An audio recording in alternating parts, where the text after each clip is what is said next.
Good morning students. जैसा कि आप लोगों की परीक्षाएं ख़त्म हो गई, तो अब हम लोगों को नेक्स्ट पोर्शन की ओर बढ़ना है। और नए पोर्शन के क्रम में लेसन 9 तक हम लोगों ने पढ़ा था भीमराव अंबेडकर को। 10वां चैप्टर है आपका शासक और किसान।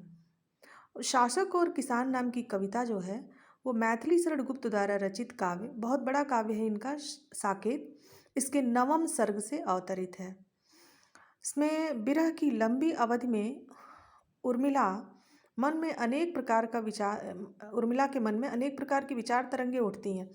एक मिनट, साकेत जो काव्य है ये मैथिली शरण गुप्त का बहुत बड़ा काव्य है।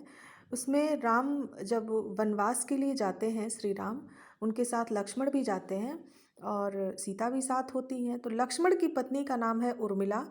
उर्मिला के विरह का, अपने पति से बिछड़ने का जो वर्णन है वो साकेत में है। तो साकेत के 9वें सर्ग से ये जो कविता है, कविता का जो अंश है वो आपको पढ़ना है, जिसमें उर्मिला के मन में अनेक प्रकार की विचार तरंगे उठती हैं।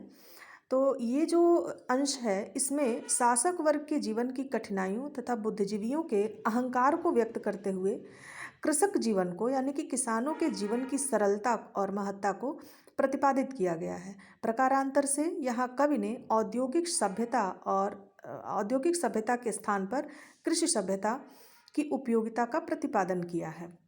आइए देखते हैं। हम राज्य लिए मरते हैं, सच्चा राज्य परंतु हमारे कर्षक ही करते हैं।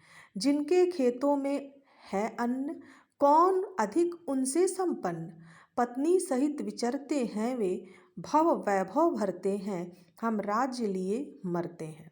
जो बुद्धिजीवी वर्ग है, जो वैभवशाली वर्ग है, जो संपन्न वर्ग है, वो राज्य के लिए मरता है कि हमको राज्य चाहिए, हमको धन वैभव चाहिए, हमको सुख चाहिए। लेकिन कवि कहते हैं कि सच्चा राज्य तो हमारे किसान करते हैं, जिनके खेतों में भरपूर अन्न है। उनसे ज़्यादा संपन्न कौन हो सकता है। वो सबके साथ रहते हैं। वो अपने पत्नी से भी अलग नहीं होते हैं।